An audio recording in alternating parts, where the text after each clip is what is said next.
समाज का मेरुदंड सशक्त परिवार तंत्र डे 4। विषय चल रहा था कि परिवार का दर्शन क्या है। तो परम पूज्य गुरुदेव हमें परिवार का दर्शन बताते हुए बता रहे थे कि कैसे परिवार की अवधारणा एको हम बहुश्यामी से परमात्मा ने शुरू की, यानी कि वो एक ही था जो इस संसार के रूप में प्रकट हो रहा है, फिर उस संसार से समाज के रूप में, फिर समाज से परिवार के, फिर परिवार में भी संयुक्त परिवार, फिर एकल परिवार, ऐसे कर करके हम एक एक होते गए, फिर एक इंडिविजुअल व्यक्तित्व। तो कहीं ना कहीं देखा जाए तो वो एक परम ही तो है जो सर्वत्र परिलक्षित हो रहा है। तो परिवार को क्यों बनाया गया, क्या बात थी कि सिर्फ आपस में एक दूसरे के साथ एंजॉय करेंगे, पार्टी करेंगे, खाएंगे पिएंगे, दुख सुख बांटेंगे? नहीं, आत्मिक प्रगति के लिए ये एक व्यवस्था है, ये एक हमें प्लेटफॉर्म दिया गया है सीखने के लिए कि कैसे हम आत्मीयता का विस्तार कर सकें। जितने भी देखिए महापुरुष लोग हुए हैं ना कहीं उन्होंने अपने परिवार में इस आत्मीयता के विस्तार और आत्म विकास की ट्रेनिंग ली है। गृहस्थ एक तपोवन, गुरुदेव की एक पुस्तक का नाम है और अच्छी पुस्तक है वो। ये जो हम लोग जितनी भी तपस्या वगैरह करते हैं ना, वो तपस्या और रियल में उसको अनुभव करना, फिर जब ये ऐसे हमारे जीवन में वो घटे तो उस समय, क्योंकि मान लो आपने थ्योरी बहुत ढेर सारी पढ़ ली पर अगर उसको प्रैक्टिकल न्यूमेरिकल हल नहीं किया तो कैसे पता चलेगा कि आपने जो थ्योरी पढ़ी थी वो आपको समझ में भी आई या नहीं, मैथमेटिक्स में या किसी भी चीज में।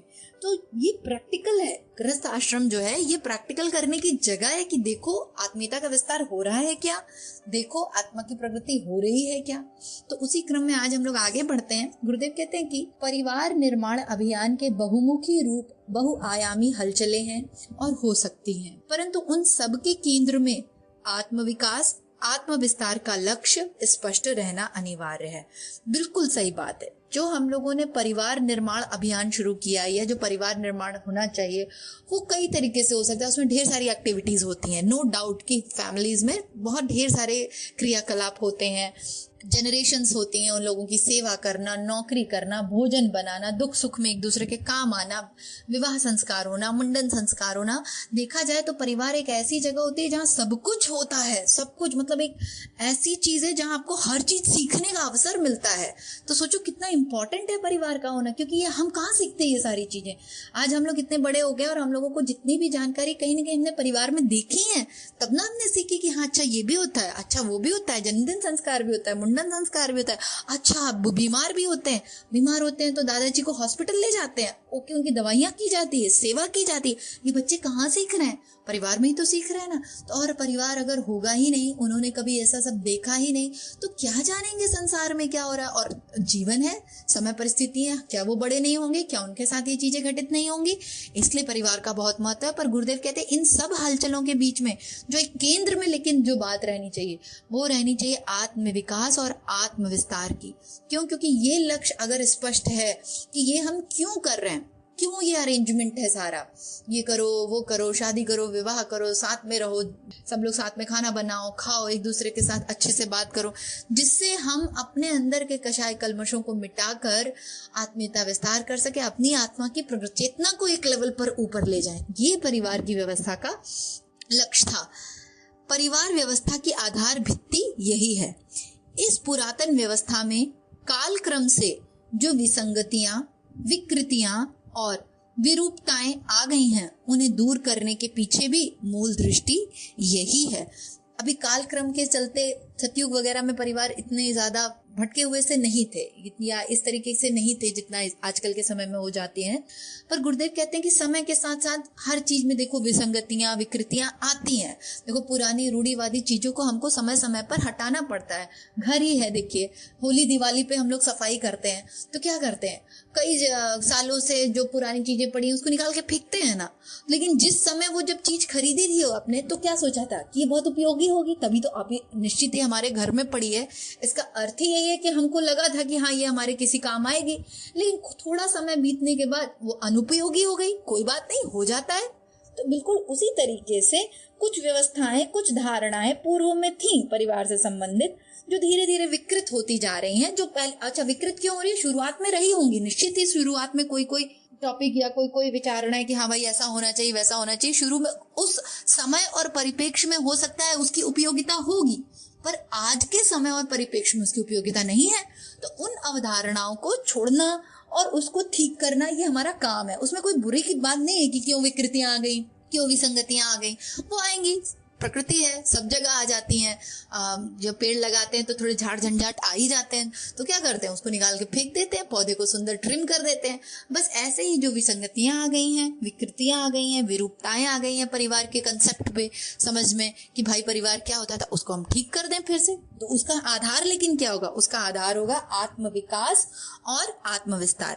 परिजनों की सुविधाओं में संतुलन तथा अभिवृद्धि जैसे फल तो उससे प्राप्त होंगे ही, पर इन सबसे भी बढ़ा चढ़ा सत्परिणाम प्रत्येक परिजन के आत्म विकास के रूप में सामने आने वाला है। हाँ, जब हम लोग ऐसे काम करेंगे कि जो पुरानी विकृतियां हैं, विरूपताएं हैं, विसंगतियां हैं जो परिवार में आ गई, अगर इसकी कटाई छटाई शुरू कर दी और जेन्युइन तरीके से, नियत ये नहीं होनी चाहिए कि अपने को किसी को नीचा दिखाना है या किसी को हर्ट करना है, नहीं, नियत ये होनी चाहिए कि परिवार की रियल डेफिनेशन, तत्व दर्शन, ये क्या पढ़ रहे हैं हम लोग, टॉपिक का नाम है परिवार का दर्शन, वो सच में समझ में आए कि परिवार का दर्शन ये था कि वसुधैव कुटुंबकम की भावना डेवलप हो, आत्मीयता का विस्तार हो, आत्मिक प्रकृति और हर एक व्यक्ति की हो, ऐसा नहीं कि एक दो लोगों की, सबकी हो, सब मिलजुल के आगे बढ़े, ऐसी भावना थी ना परिवार की। बस इसी को आगे बढ़ाने का काम गुरुदेव यहाँ कह रहे कि आत्म विकास के रूप में सामने आना चाहिए। इसी संदर्भ में घर को तपोवन की संज्ञा दी जाती है, गृहस्थ योग का प्रतिपादन किया गया है। हाँ, घर को तपोवन कहा गया है। हम लोग अगर जंगल में जाके बैठ जाएं तो क्या सीखेंगे, वहां कौन है आपको डिस्टर्ब करने वाला, आपका कोई कषाय कलमश जितने अंदर है वो एज इट इज पड़े रह जाएंगे। कम से कम जब हम परिवार में रहते हैं, समाज में रहते हैं, चार लोगों के बीच उठते बैठते हैं, तब तो पता चलता है, अच्छा देखो मुझे क्रोध भी आता है, देखो मेरे अंदर लोभ भी है, देखो मैं ईर्ष्या भी करती हूँ, घृणा भी करती हूँ, देखो अहंकार कितना ज्यादा है, कितनी ठेस लग रही। तो ये पता कैसे चला, अगर परिवार होता नहीं तो ये सारी विकृतियां निकल के कैसे आती, जब निकली, जब कूड़े पे नजर पड़ी तब तो उसकी सफाई होगी। तो गुरुदेव कहते हैं कि ये तपोवन है, गृहस्थ वो प्लेटफॉर्म है। वही जो बात है कि थ्योरी पढ़ ली पर न्यूमेरिकल हल करने के लिए प्रश्न भी तो होना चाहिए ना। जब प्रश्न पत्र ही नहीं, अगर मान लो टीचर ने प्रश्न पत्र ही नहीं तैयार किया तो जो पढ़ा लिखा था आपको कैसे पास करेंगे, वो एग्जाम ही नहीं हो रहा है अगर। तो गृहस्थ एग्जामिनेशन है, परिवार एक तपोभूमि है, तपोवन है, वो पेपर है, वो उसमें न्यूमेरिकल आते हैं, उसमें प्रश्न आते हैं, हमें उसे हल करना रहता है अपने बुद्धि विवेक से और हल करके एग्जाम को पास करना रहता है। आगे गुरुदेव क्या बोल रहे हैं इसमें कि पतिव्रत, पत्नीव्रत, पितृ मातृ सेवा, शिशु वात्सल्य, समता, सहकारिता की सत्प्रवृत्तियां सघन सद्भावना की समुन्नत मन स्थिति से संपन्न की जा सके तो उनका महत्व योगाभ्यास और तप साधना के ही समतुल्य है। हमको लगता है कि हम लोग साधना करें, खूब योगाभ्यास करें, तप करें, हाँ वो करो, ऐसा नहीं है, वो करें, और क्योंकि आत्मिक प्रकृति के लिए वो जरूरी है, पर एट द सेम टाइम पत्नी व्रत निभाना, पति व्रत निभाना, माता पिता की सेवा करना, बच्चे से प्यार करना, घर में समता और सहकारिता का माहौल रखना, हो सकता है ना हो। देखो बहुत से लोग जब सुनते होंगे तो कहते होंगे नहीं है हमारे यहाँ ऐसे है, कोई ऐसा है, कोई वैसा है। हाँ, तो कोई ऐसा वैसा इसीलिए है कि आपको उसको ठीक करना है। अच्छा, लेकिन दूसरे को ठीक करने से पहले स्वयं को पहले ठीक कर लो। पता चला हमारे अंदर एक खूब अहंकार है, हमको ही अभी कुछ नहीं पता, हम ही थोड़ी थोड़ी बात पे पिनक जाते हैं और लगे हम संसार को ठीक कर लें। तो देखो कि भाई पहले मेरे अंदर, मुझे भी तो हर्ट हो रहा है, मुझे भी, मेरा ईगो भी तो बार बार बीच में आ रहा है। अपने ऊपर काम करो। जैसे ही तुम अपने ऊपर काम करोगे तुम्हारा ऑरा इतना स्ट्रांग हो जाएगा कि परिवार के सदस्य भी बदलने लग जाएंगे और धीरे धीरे उनके लिए प्रार्थना करो। फिर बुद्ध जी जहाँ रहते थे उन्होंने अंगुली माल को खड़े खड़े बदल दिया, ऑरा से कुछ बोला भी नहीं था। तो हम अपने ऊपर पहले काम करें और समता और सहकारिता, सत्प्रवृत्ति, इस तरीके की सद्भावना वाली मनस्थिति को, अगर इस तरीके का व्यवहार हमारा परिवार के अंदर है तो वो किसी योगाभ्यास से कम नहीं है। ऐसे समझ लो कि हम लोग योग, तप, ध्यान, प्राणायाम कर रहे हैं, उससे ये कम नहीं है। ये सारी चीजें एडजस्ट करना, इसको देखना कि अच्छा देखो हमारा मनमुटाव हो रहा है, अच्छा देखो हमें नहीं समझ में आ रही हैं चीजें, लड़ाई झगड़ा हो रहा है घर में, बन नहीं रही एक दूसरे, तो इस पे चिंतन करो बैठ के, उसको छोड़ो मत, उसको ऐसा रेजिस्ट नहीं करना है अपने को। ये आया ही, ये वो एग्जामिनेशन है। अभी समझो सब कुछ अच्छा अच्छा हरा हरा ही होगा तो पता कैसे चलेगा कि हमारी आत्मा की प्रकृति हो रही है कि नहीं। और हमारे अंदर के, अभी देखो तुमको हर्ट हो रहा है या क्रोध आ रहा है या चिढ़ हो रही है या गुस्सा आ रहा है या कंपटीशन हो रहा है या कोई तुम्हारे साथ ये सारी चीजें कर रहा है, अत्याचार हो रहा है, अनीति हो रहा है, परिवारों में हो रहे हैं चीजें, बहुत सी चीजें होती है, हम जानते हैं, बहुत जगह होती है, लड़ाई हो रही, झगड़ा हो रहा है, तो नजर तो पड़ रही है ना, कम से कम पता तो चल रहा है कि ओ माय गॉड कितना कषाय कलमश है। तो ये जो अवधारणा थी परिवार दर्शन की कि आत्मीयता विस्तार होना चाहिए, आत्मा की प्रकृति होनी चाहिए, वो तो हो ही नहीं रहा है। तब जब ऐसा जब दृष्टिकोण होगा ना, तब हम काम पे लगेंगे वरना हम कहाँ काम पे लगते हैं, हम तो एंजॉय कर रहे होते, खा रहे होते, नहा रहे होते, सो रहे होते। तो काम पे लगने के लिए ये सारी चीजें हैं कि हाँ देखो कितनी विकृतियां आ गई है, चलो उठो, ध्यान साधना करो, अच्छा स्वाध्याय करो, सीखो, समझो कि इसको कैसे परिवर्तित किया जाए। आगे गुरुदेव कहते हैं कर्म योग की सर्वोत्तम साधना है परिवार निर्माण। ये कृष्ण ने कर्म योग पे गीता में मुझे लगता है 3 से लेकर 4 अध्याय पूरे, मैं बोल रही हूँ, श्लोक नहीं बोल रही हूँ, 3 से लेकर 4 अध्याय पूरा सिर्फ कर्मयोग के विषय में चर्चा की है। और आगे भी 18वें अध्याय में भी खूब पूछा, मतलब पूरा ही ऐसे समझ लो कि वो ज्ञान के साथ कर्मयोग को कदम कदम पे लेके चल रहे हैं। तो कर्मयोग हम कहाँ सीखेंगे? जंगल में, पहाड़ों में, कि किसी एलियन, किसी अलग ग्रह पर जाकर? हम लोग जनरली सोचते हैं ना, बहुत त्रस्त हो गए, हम छोड़ रहे हैं, हम अकेले रहेंगे। अकेले क्या कर्मयोग सीखोगे? कोई गीता का ज्ञान नहीं उतरेगा। कर्मयोग सीखने का जो सबसे अच्छा प्लेटफॉर्म है वो है परिवार निर्माण के काम में जब हम लगते हैं ना, तभी सही कर्मयोग की टेक्निक लगा सकते हैं कि कैसे अनासक्त होके, कैसे परमात्मा के साथ योग बिठा के बस अपना कर्तव्य कर्म किए जा रहे हैं, उसमें फल की इच्छा नहीं है, आसक्ति नहीं है, दुख सुख नहीं हो रहा है। ये कर्मयोग का पूरा ज्ञान ही परिवार निर्माण में काम आने वाला है। उससे आत्मनिर्माण की प्रक्रिया भी संपन्न होती है और समाज निर्माण का क्रम भी अनायास ही चलता रहता है। हाँ, और जब परिवार निर्माण का में कर्मयोग का ज्ञान लगाया तो उससे आत्मनिर्माण भी होगा, क्योंकि कर्मयोग कर रहे हैं, सीख रहे हैं, तो निश्चित ही अंदर के कषाय कल्मश दूर होंगे, पात्रता विकसित होगी। और अब जब प्रति व्यक्ति बदल गया, समाज किससे मिलकर बना है? एक व्यक्तियों से मिलकर बना है। तो हर व्यक्ति अगर अपने ऊपर बस काम करना शुरू कर दे, वो गीता का ज्ञान ले ले, वो कर्मयोग सीख जाए, तो बहुत कुछ बदल जाए, अपना पूरा परिवार बदल जाए। एक व्यक्ति से ही तो मिलकर परिवार बन रहा है और फिर समाज बन रहा है। जिन महामानवों ने विश्व इतिहास में महती भूमिकाएं संपन्न की हैं, उनके व्यक्तित्व सुसंस्कृत वातावरण में ही ढले थे। इसलिए उनके द्वारा समाज का जो भी भला हुआ है, उसमें परिवार की सुसंस्कारिता की विशिष्ट भूमिका रही है। ये सच है। जितने महामानव हैं या जिन्होंने बहुत ऊंचे स्तर के काम किए, कहीं ना कहीं उसमें उनके परिवार का बहुत बड़ा योगदान है। उनके परिवार ने उनको अच्छी संस्कृति देना, अच्छा संस्कार सिखाना, आत्मीयता सिखाना, लोगों की मदद करना, अहंकारी नहीं रहो, स्वार्थी नहीं रहो, परमार्थी रहो। ये हम कहाँ से सीखते हैं? माँ बाप से ही तो सीखते हैं, घर परिवार को ही तो देख के सीखते हैं कि हाँ देखो, हमारे चाचा, हमारे ताऊ, हमारे पिता, हमारा भाई या हमारी माँ कैसे दूसरों की भी मदद कर रही हैं, कैसे सबकी सेवा करती हैं, सबके काम माँ ऐसे कर रहे हैं, पिताजी। ये जब अपन देखते हैं तब तो सीखते हैं ना। तो जितने देखो माँ मानो उन्होंने परिवार से सीखा है। तो जैसे मान लो बहुत से घरों में ऐसा नहीं हो रहा है, तो भाई ठीक है, नहीं हो रहा है, मान लेते अभी तक नहीं हो रहा था, तो अब कर लो ना।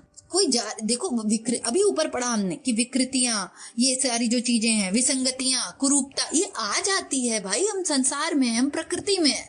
तो इसका मतलब ये थोड़ी कि अब बिगड़ गया तो अब कभी ठीक ही नहीं हो सकता। इच्छा शक्ति रखो, संकल्प बल रखो और अपने ऊपर पहले काम करो। जैसे हमारा ऑरा स्ट्रांग होगा ना, तो हमारे संकल्प से चीजें बदलने लगेंगी। इसलिए उनके द्वारा समाज का जो भी भला हुआ, उसमें परिवार की सुसंस्कारिता की विशिष्ट भूमिका रही। समाज निर्माण में परिवार निर्माण का यह प्रत्यक्ष योगदान है समाज निर्माण में। समाज बनते ही परिवारों से। समाज मतलब क्या? समाज कहीं अलग से थोड़ी होता है, एक परिवार मिलकर तो समाज होता है। तो आज ये टॉपिक खत्म हो गया यहाँ पे कि परिवार का दर्शन हमको, फिलोसफी, ये बहुत महत्वपूर्ण है कि आखिर क्यों, why there is family, why there is people, relationship, ये वो फलाना ढिमकाना। उसके मूल में गुरुदेव ने कहा कि परिवार सिर्फ और सिर्फ आत्मिक प्रगति और आत्म विकास के लिए बना था। बाकी उसमें जितनी एक्टिविटीज की जा रही है, उसका मूल नियत ये थी कि लोगों के अंदर अच्छी सद्भावना है। हमने क्या किया? हमने एक्टिविटीज पे फोकस करना शुरू कर दिया, फलाना संस्कार होना ही चाहिए, ये होना चाहिए, वो होना चाहिए। हम ये भूल गए कि इन सारे कर्म कांडों के पीछे इंटेंशन क्या था। इन सारे कर्म कांडों के पीछे इंटेंशन था व्यक्तिगत निर्माण हो सके, आत्मिक प्रगति हो सके लोगों की, और आत्मीयता का विस्तार हो सके। तो क्या वो हो रहा है? क्या अंदर के कषाय कल्मश दूर हो रहे हैं? क्या हम ये सारी चीजें अडॉप्ट कर पा रहे? तब तो परिवार का जो तत्व दर्शन है वो निखर के आ रहा है। वरना तो समझो कि परिवार अभी वही विसंगतियां, कुरीतियां और विकृतियां आई हुई हैं। तो लेकिन चलो वो मान लिया, वो भी आई हुई हैं, तो हम उसको ठीक करें। गुरुदेव कह रहे हैं उसको ठीक करो, अभी हमने समझा दिया। तो इसी भाव के साथ तो आज हमने जो पढ़ा और माना कि सभी के घरों में कुछ न कुछ बातें होती हैं। देखिए, संसार है, लोग हैं, चित्त की वृत्तियां हैं, गुण है, रज तम सत प्रकृति, 3 गुणों से मिलकर बनी है, आ जाते हैं। पर हमारा संकल्प ये रहे कि सबसे पहले मैं अपना कल्याण करूंगी, आत्मनिर्माण करूंगी, और उसके बाद फिर परिवार का भी निर्माण करूंगी, ठीक है। और अंत समय तक, अंत सांसों तक संकल्प बल के माध्यम से लगे रहेंगे, ठीक है। हो सकता है नहीं दिखे शुरू में परिवर्तन, पर भावना तो शुद्ध रखो, मन में संकल्प तो ऊंचे रखो कि नहीं, बदलाव होगा। कहाँ जाओगे छोड़ के? अगर भाग के जाओगे भी तो कहाँ जाओगे, वहां भी लोग ही मिलेंगे और वो भी कषाय कल्मशों से ही भरे हुए होंगे। अच्छे ऊंचे ऊंचे ऑर्गेनाइजेशन में देखा है कि चित्त की वृत्तियां नहीं शांत हुई हैं। तो ले दे के हमारा मूल उद्देश्य यही है, आत्मनिर्माण, परिवार में निर्माण और फिर समाज निर्माण, ठीक है। इसी भाव के साथ कि आज हमने जो पढ़ा वो हमारे जीवन में उतरे। जय गुरुदेव सभी को। हमारे YouTube चैनल को सब्सक्राइब करें और बेल आइकन को दबाकर ऑल पर क्लिक करें ताकि नोटिफिकेशंस आपको मिलती रहें।